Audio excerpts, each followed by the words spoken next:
what we ranted about? Do we know? Do you want me to get rid of that stuff on the back there?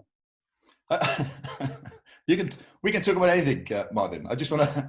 We are literally two old men in a room, social isolated, needing to rant and not to be judged about it. I would say that this isn't an academic. Don't get it too wound up, will you? This laptop's going to be through the window now. I would just introduce you as, Martyn Murphy, your author, speaker, executive and team coach. You've produced a book, Mercenaries to Missionaries. I always get the other way around, which gets me in a lot of trouble. Which is about high performing teams. I suppose your the way we gelled was, in a sense, when I came on your leadership retreat, it was almost the kind of the things that you talk about is the things as an academic I've studied for kind of 15 odd years and tried to put into practice. So you've intuitively come to this point where I spent thousands. Well, I could afford the academic course. I've got a pot to piss in. Sorry. I had to learn it.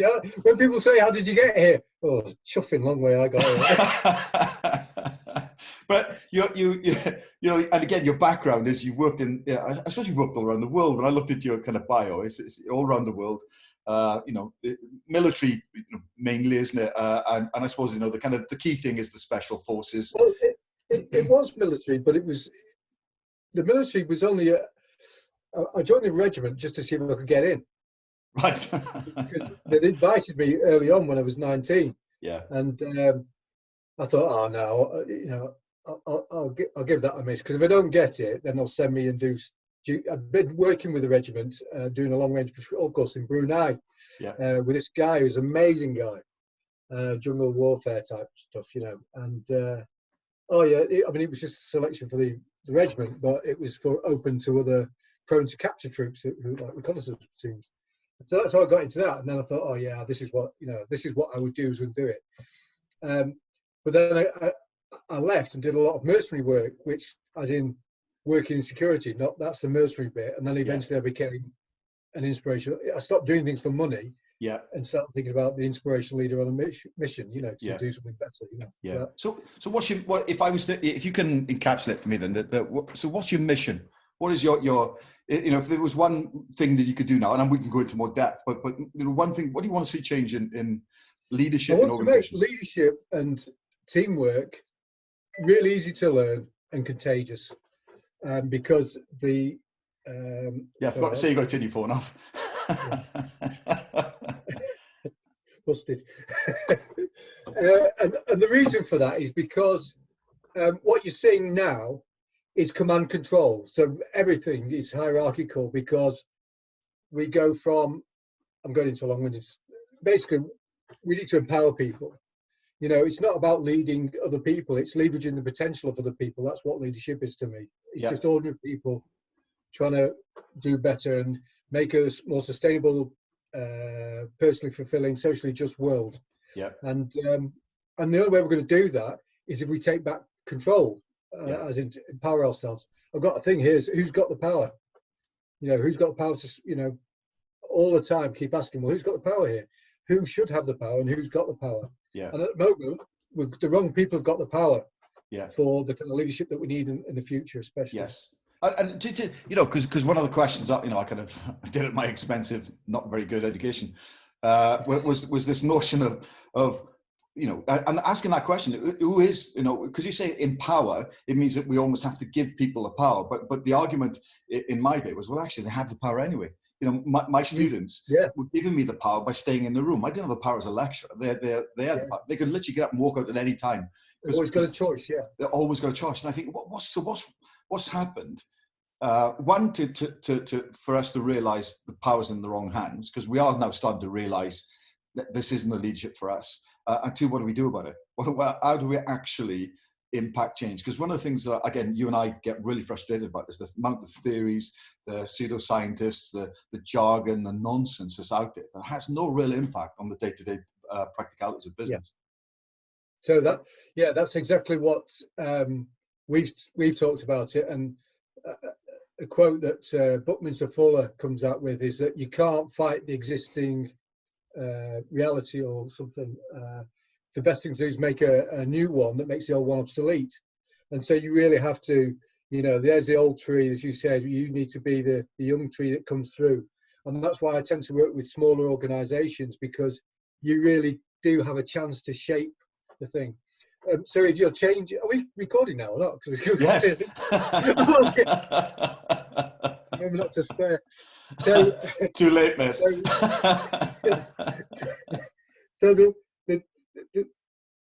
So when we've spoken to people at your Christmas lunch thing, talking to someone there who's obviously involved in a large organisation, probably very hierarchical, very structured, consolidated, I call them. And the challenge, I said to them, to that person, that those people are there to manage, to maintain the status quo. Yeah. They don't need leadership skills because they're not going to go anywhere. They just need people to follow.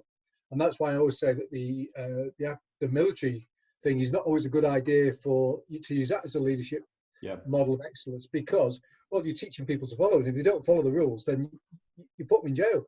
Yeah. So, they don't really have the power. They do. They've always got a choice, but they don't. And so, so if you can start off with entrepreneurial teams and shape them, then if one of them happens to be the next whatever, you hope that they will have learnt that it's the right way of doing it. Is important, but relational is the ecology checking decisions and stuff is really important. Yeah, because one of the arguments that I've suffered with over the kind of, because I've desperately tried to put theory into practice, and of course no theory stands up to practice. It falls apart, and then you develop new theories, and then because theory is somebody else's experience, and you just apply that model, that thing, and you constantly change. But one of the things, the criticism that I've always come up against is, okay, this works with small businesses, it'll never work with a medium business, and it'll never work with a large business. People need to be told what to do. But what what do you say to that? I agree.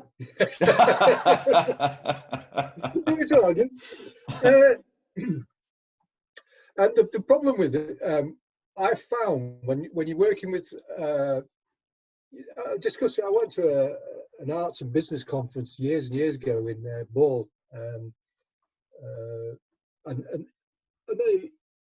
all these people that operate these big organizations, they kind of get it. They're really clever people. And so you think, well, why aren't you changing? Well, because you'd have to completely destroy the business model that you're working with. So what got you to that point? You're there. You're one of the lucky ones. You've got loads of money, loads of power, loads of influence, all the rest of it. And people hang off your every word. And they just they don't want to do the wrong thing because they want to follow your journey, Yeah. But that was your journey. Unfortunately, no one else can really follow it that way. And so there's no aspiration for them. I always say that you need drive to change. You need people that need to be disillusioned with where they are. Well, if you're doing okay, you're not going to be disillusioned with it. You need a realization that there's a better way. You need to have enough inspiration, aspiration, and motivation. More often than not, we only work on the motivation. We're not really inspired to change. Okay. Then you need velocity to have a few short wins. And the problem with big organizations is that you tend not to get that velocity because you instantly hit high performing teams within an organization will quite often hit the system. There's always this thing between high performing, elite teams or, whatever you want to call them, and the main force, the main organization. Skunk Works was put away from the rest of Lockheed because they would interfere, whereas these guys would just get on with it. These people would just get on with it. The engineers would just go, right, handshake, let's get the business done. And you found that, you found that with the government's response has been this top-down, maintain the paradigm, look after the big organisations, put loads of red tape. They should have just said universal basic income, bang, straight away. Economy from the bottom up. I believe anyway. That's what. Yeah. But you're almost kind of I suppose the assumption is that the organisations, because they're saying they don't need to change. You know, the people in leadership, you know, are going, well, actually, I'm at the top. You know, and I again, I won't say their names, but, you know, interviewed a chief executive once, and he said, I implemented Agile for the only reason, he said, it was great PR. It had no impact on the quality, no impact on on our profit. But he said the assumption that it outside of this organisation was that it did. And he said, by doing that, he said, I raised my profit, my income. He said, my salary went up by 25, 30%, because I could go back to the board and go. So for me, it almost seemed like, well, it's a game. It's a game that has no real reality to the output or product or service. It's almost kind of, Lord, let's just play this game inside this organization, because I'm all right, you're all right. If you play the game and you're all right, then we'll get higher, won't we? Because eventually these people disappear. And eventually I move through the things. But the level of frustration in the middle tiers and people who are delivering the service is horrific.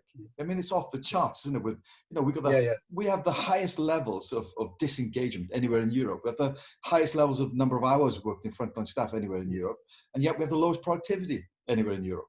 We're the wrong on every possible scale there is, and yet we're and I'm at fault. You know, I taught MBA, I was head of MBAs for and, you know, goodness, too many years. It's your bloody fault, then, is it? I taught this nonsense and this drivel, but a lot of people say, well, no, you need a strategy, you need a structure, you need rules and governance. You know, my answer is, well, yeah, but they're emergent, and rules and policies are yesterday, they're not now. You know, COVID and the world that we're in now has radically, for me, not changed anything in terms of great leadership, but it's changed it because people now realize you can't manage an organization. You have to allow it to adapt and evolve and to be something brilliant.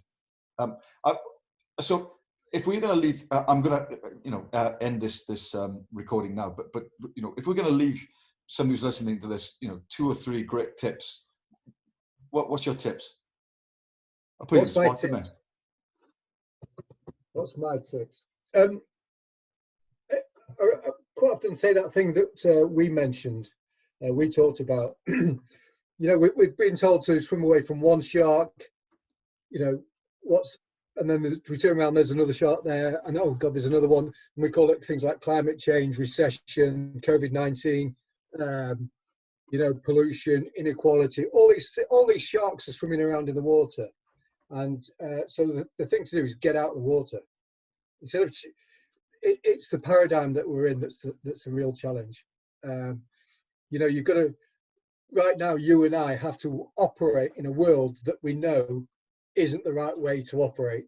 Yeah. And yet to feed our children, whatever, you know, get by, we have to operate in that. So right now and so you have to get, I suppose, know that you're in the wrong paradigm. Don't suffer paradigm blindness by not being able to see that, and investigate, well, what other paradigms are there? Mm-hmm. And they're out there. There are other ways of being. Yeah. And another one I think is start looking at kind of, you know, looking in the business models, but it's whether it's business or, you know, there is no just business and this is life. It's all life, you know. And look at those paradigms and start chipping away at them, because nothing lasts forever, does it? So there must be some way of doing it. And if you find the answer to be able to exist in this one and get well off in this one and create the next one, give us a shout, will you? Martyn, great to speak to you. We'll sign off the recording now. Thank you very much, fella. Thank you.